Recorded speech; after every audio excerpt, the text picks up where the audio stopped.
bakit nandito ka sa video na to? Gusto mong pumasa, no? Charot. Sino ba naman kasi hindi, diba? So, kung gusto mo talagang pumasa sa RK, is, panoorin mo. So, ngayon is magbibigay ako ng tips about paano makasurvive sa RK. Ako kasi is, hindi ko talaga first choice ang RK. So, parang medyo talagang mahirap talaga siya. Pero lahat naman ng course, diba, is mahirap. Kaya, okay lang yan. So, 5 tips how to survive architecture. So, yung first tip natin, kailangan is may end goal ka. Yung parang at the end of the day, lagi mong iisipin na magiging architect ako, yung mga ganong bagay. Kailangan mo talaga yon para makasurvive ka. Kasi first year pa lang talaga is bakbakan na talaga. Kaya dapat talagang malakas ka, matindi ka sa puyatan, ganon. Tapos lagi mong iisipin kung pwede mong lagyan yung table mo sa harap na mismo, yung sa may wall, lagyan mo ng to be an architect. Parang bang magiging mo lang, inspiration mo lang, ganon. Para nakikita mo yun, oh, magiging architect ako, ganyan, ganito, ganyan.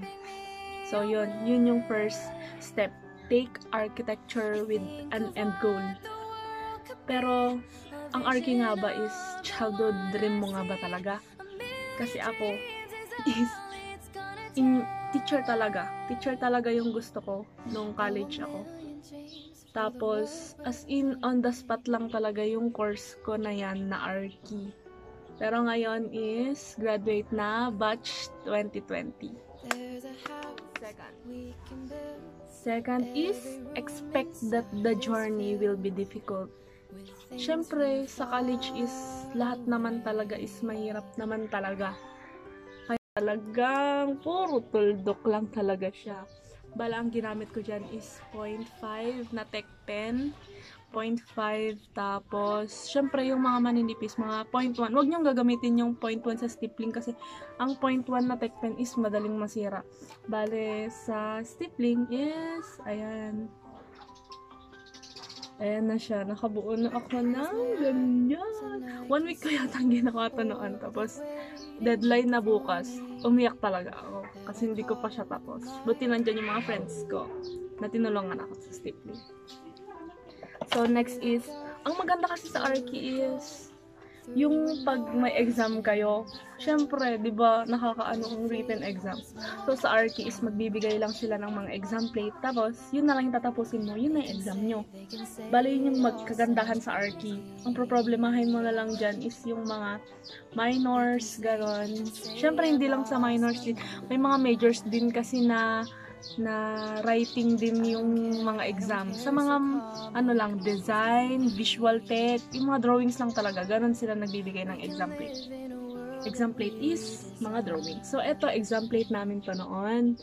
Pinaghalo-halo na yan na stippling, na wavy lines, tsaka na parallel lines.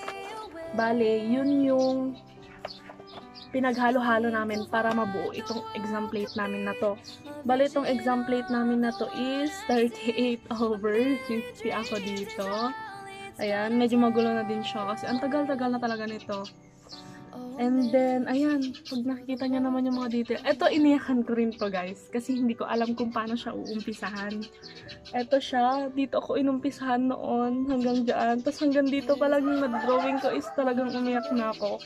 Kasi sobrang hirap talaga. Parang hindi ko siya natatapos. Yung ganon na bagay. Pero ayun, maka 38/50 ako. Kaya pag sa RK talaga is laban lang talaga. Pangatlo is find your barkada and support system.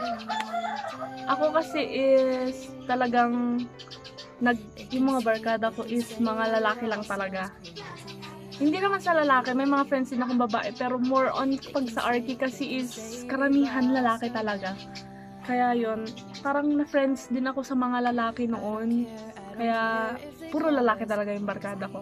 yung mga hanapin mong kaibigan is yung mga kaibigan na matutulungan ka sa plates mo, na bes, hintayin kita, tapusin mo na yan, sabay na tayo magpasa. Yung mga ganon na barkada, yun yung ang sarap talagang ikip. Yung mga ganon na barkada pagdating sa Arki, lalo na pagdating sa miniature talaga. Third year talagang pinakamahirap sa Arki, sa totoo lang. As in, yan yung sobrang puyat, na one sem kayatang puyat talaga. Tas sa finals is nagsunod-sunod yung miniature, na 5 miniature yung pinagawa sa inyo. Kasi hindi mo alam kung ano yung uunahin mo. Kasi nga is dun sa 5 group na yun, magkakaiba pa yung mga kasama mong group. Tapos kailangan mo yung mga kaibigan na talagang masusuportahan ka, lalo na din sa financial needs na best, pambili naman ng pangkulay, yung mga ganon. Kasi sa Arki, ang mamahal ng mga kulay. Alam nyo yung mga watercolor ng Arki, binili namin yun noon is 600. Buti nakautang ako noon. Kasi ako is nagbo-boarding lang ako. Sobrang hirap. Tapos wala pang signal sa amin talaga. Dito sa amin, walang signal dito. Kaya, yun. Buti ngayon is may signal na. Kaya, hindi ko sila matawagan na lola, ma, padala, gano'n. Kaya yun, dapat talaga, yung mga friends mo is yung masusuportahan ka when it comes to financial needs. Pero hindi naman yun yung pinaka, talaga, yung financial, yung masusuportahan ka talaga pagdating sa plates. Best, ako natatapos niyan, gano'n. Best, tulungan na kita. Best, tapusin mo na yan, sasamahan kita magpasa mamaya. Yung mga gano'n na bagay. So, number 4 is time management. Huwag puro ML, huwag puro Facebook, huwag puro Instagram, huwag puro run sa Twitter. Yun yung ako kasi is addict talaga ako sa Facebook. Na rin, hindi naman masyadong addict sa ML. Pag niyaya lang ako na classic, best classic, sige, mampalipas oras. Hindi naman kasi always na plate ka lang ng plate, ganito, ganyan. Lagi ka lang nasa table mo. Ganun. Wala rin sigurong mangyayari sa'yo kung ganun. Kaya kailangan may time management ka talaga. Dapat may ganito ka. Dapat alam mo kung paano mo tatapusin yung mga plate mo. Dapat ganitong oras, alas 6 natapos ko na yung floor plan. Para 7 to 8 is mag-umpisa na ako ng elevation, yung mga ganun ba. Parang ganito. O, diba? Yan. Dapat natapos ko na yung villas dito part para maumpisahan ko na yung mga ganito, ganyan, ganon. Ayan, ganito noon. Nung nag-thesis ako, ganito yung ginawa ko. Kailangan dito sa March na 3, ganon, is dapat matapos ko yung villas and section ng ganito, ng ganyan. Wednesday, dapat natapos ko na yung ganito. Ganon, dapat. Ang time management.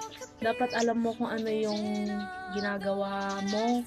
Dapat alam mo kung paano i-manage yung time mo. Kasi pag sa Arki, wala kang time management, hindi ka bagay sa Arki. Yung mga ganun ba? Dapat talaga is alam mong i-manage yung time mo sa plates and sa social, sa mga social na ginagawa mo, ganon. Kaya dapat, ang Arki kasi is survival of the fittest talaga. Kaya dapat, laban, Arki. So, number 5 is, health is wealth, kahit puyat is life. So, health is wealth, kahit puyat is life. Kapag kasi nagpupuyat tayo is nakakalimutan natin kumain, lalo na kung deadline talaga bukas, kinabukasan, is hindi ka nakakain ngayon, hindi ka na maliligo ngayon, yung mga ganun ba. Meron yung time na talagang deadline na namin kinaumagahan, pumasok kaming lahat ng school nang nakapajama pa lang, ganun, na hindi pa talaga kami naliligo kasi deadline nga talaga, na may mga nakatsinelas, ewan ko kung paano sila nakapasok sa gate, nang nakatsinelas lang, ganun, may nakapantulog pa, gano'n. Kasi kailangan, pag nagpasa, is kompleto kayo. Kaya yun, sobrang tawang-tawa talaga kami. Ewan ko kung anong year yun. 3rd year yata talaga yun. Kasi sobrang hirap talaga ng journey namin nung 3rd year. 3rd year, 2nd sem. Kasi survival talaga yun. Once na nakalagpas ka na dapat ng 3rd year, wala nang atrasan sa Arky. Hindi ka na pwedeng mag-shift. 3rd year na nga eh. Naipasa mo nga eh. Naipasa mo yung pinakamahirap. What more dun sa 4th year at saka 5th year mo, di ba? Ganon. Eh, na-survive mo yung 3rd year, masusurvive mo yan ng 4th year at 5th year thesis. Kaya dapat alam mo yung health is wealth. Huwag mo pa rin pababayaan yung sarili mo. Meron yung mga classmate namin noon na na-hospital dahil sa puyat, na hindi kumakain, ganun. May mga na-hospital. Ako din, once. Na-hospital ako ng once. Nilagnat ako. Ganon. Kasi sobrang puyat. Nasunod-sunod na 1 week na yata kami nagpupuyat na 1 hour lang yung tulog namin. Ganon. Dahil sa miniature. Ewan ko, hindi ako nagkakamali is BT yun. Building Tech. Building Tech 5 yata. Building Tech 5. Tapos yun, sobrang puyat namin talaga doon lahat. Tapos yung boarding ko pa noon yon, yung pinag-anhan namin ng miniature, pinagawaan namin ng miniature. Tapos sila nagtatrabaho dyan. Tapos ako is talagang nakahiga lang ako kasi ang sama-sama talaga ng pakiramdam ko. Tapos biglang dumating yung lola ko. Tsaka yung tita ko. Yun, pina-check up nila ako. Tapos yun, nahimatay pa ako sa hospital. Hindi ako nagkakamali sa Tuguegarao yun, sa De Leon. Doon ako inano noon. As in, sobrang ng journey ng 3rd year. So, ayun. Yun lahat ng tips paano makasurvive ng Arky. Alam kong marami na kayong napanood na videos or tips para makasurvive sa architecture. Pero sana makatulong ito. And then, wait. With our burner picketing do. Charot. Ito nga pala is lettering guide. Lettering guide na 1, 2, 3, 4, 5, 6, 7, 8, 9. 9 na CL po ito, guys. So, ito is ipaparaffle ko siya pag naka 500 subs na. Pero ito is para sa mga Arky. Mag-comment lang kayo sa baba kung gusto nyo makuha itong giveaway na ito. Tas dapat is mamimili ako pag naka 500 subs na is mamimili ako ng isa. Mag-comment kayo sa baba ng #Arky. Tapos kapag naka 500 subs na ay kailangan naka-subs pala kayo. Tas dapat para kapag nakapag-raffle na tayo is ipipm yung malahat ng nag-comment ng #Arky is yun yung i-raffle natin. Tapos kahit saan mang lugar yan, ipapadala natin itong CL. Ito gamit ko siya noong 3rd year, 4th year lang. 3rd year, 4th year kong ginamit ito. Tapos nung 5th year bawal na kasi kaming gumamit ng ganito para sa thesis. Kaya hindi ko rin din siya nagamit. So, ngayon is ipaparaffle natin siya para sa mga Arky dyan. Alam kong mahal ito, pero sige, iparaffle natin kasi hindi naman natin siya nagagamit. So, para sa mga Arky, #Arky, comment down sa baba.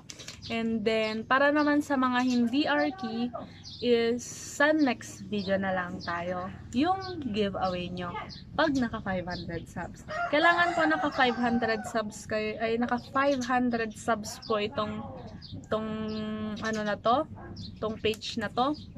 Tapos kailangan is naka-subscribe kayo. Tapos nilike nyo din yung video. Please like the video. Tapos next na lang po is yung ng Arky. Ay, yung hindi ng Arky. Magpapag-giveaway din po tayo sa mga hindi Arky dyan. Abangan nyo yung sa next video or sa next siguro. Bahala na, mag-iisip pa ako kung anong pwedeng i-giveaway pag nag 500 subs. Pero pag naka 1,000 subs na tayo, mas bongga yung giveaway natin. So, yun. Sana may natutunan kayo ngayon.